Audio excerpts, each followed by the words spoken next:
School choice is a term you've probably heard a lot lately. A new Missouri law is taking your tax dollars, allowing more parents to move their kids into private schools. First Alert 4 Chief Investigator Lauren Traeger gives us an in-depth look at the program and what it might mean for you.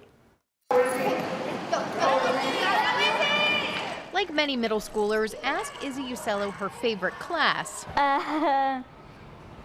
PE. And the best part of school overall? Good job, Izzy. My friends, they're nice. 7th grade turns out is tougher than 6th. I thought 7th grade was gonna be like easy peasy, but it was not. But Izzy isn't just like most middle schoolers. She uses a wheelchair, has spina bifida. She's had some learning delays and some learning disabilities. And Mom Becky, a former teacher herself, says early on she felt public school wasn't the place for Izzy. In public school, she was pulled out of class at least 30% of the day. She wasn't with her classmates, but Izzy is very social and she learns from being with her friends. So they switched to St. Agnes, a Catholic school in Springfield. She loves St. Agnes and she loves her classmates and her teachers. She feels like she belongs. Back in line. But it all came at a cost, of course. And I had 2 to 3 part-time jobs to cover her tuition.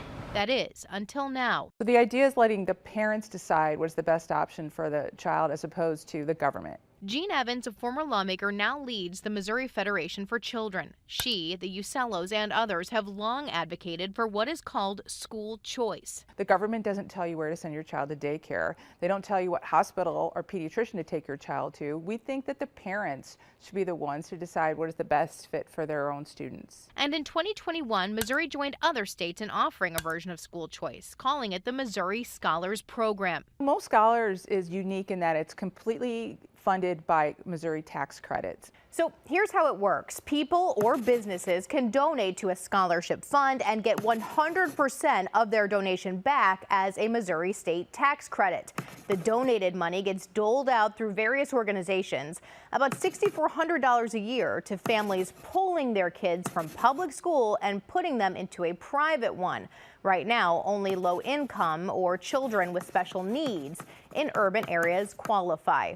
People who are wealthy already have school choice, right? They can decide where they want to send their student. They could do homeschooling, tutoring, or send them away to boarding school. But folks who are working class Americans and middle income folks don't have those same opportunities, and we would like everyone to have that opportunity.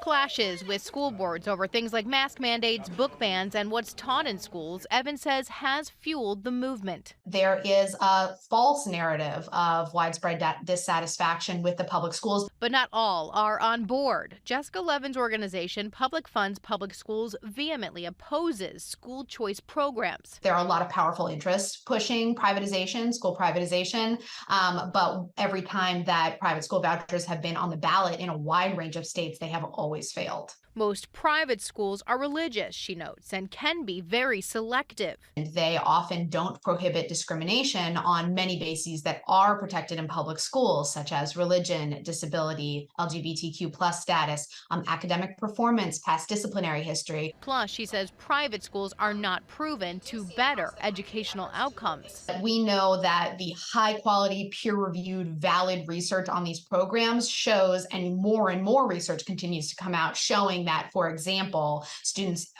do not experience increased or better academic outcomes, and rather their outcomes are often harmed with these programs. Public schools, she says, should instead be better funded. The public money should stay in our public schools and support and strengthen those public schools that serve all students. Evans disagrees. What would you say to those people who might argue, though, it would harm public schools, which might ultimately harm the vast majority of students? There really is no data to support that. I mean, I hear that a lot. And if you look at the city of St. Louis, where there are fewer and fewer students, they're not getting better outcomes even though we continue to spend more money. So we wanted to know just how many students are now getting school choice in Missouri. First Alert 4 Investigates pulled the data. Last school year, the program awarded more than 1,360 scholarships. This school year, 824. The reason? Donations are down 65%, from more than $9 million last year to just over $3.1 million this year. It's just a lot of education that needs to happen, and we are trying that through various means. We sat down with State Treasurer Vivek Malik, who administers the program, to ask about this dip in donations. To what do you attribute that? Right now we are playing catch up because tax season doesn't end till December, and school starts in August, so there's a gap. He says many people don't know about Missouri Scholars. How would you like a tax break and help kids? You can with the Most Scholars program. It's why they recently spent $50,000 on a PSA airing statewide.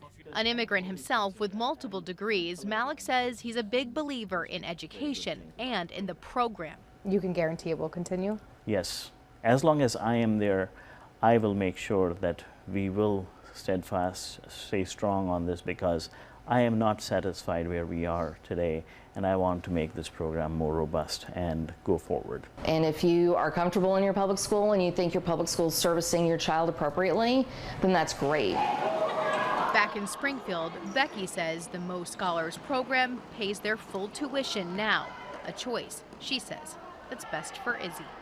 So one of the big questions, do these programs actually help people and society in the long run? Well, it depends on who you ask and what studies you read.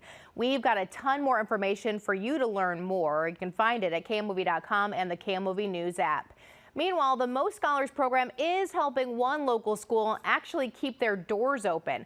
We'll tell you about that tomorrow on First Alert 4 at 6. I'm Lauren Traeger. First Alert 4 investigates.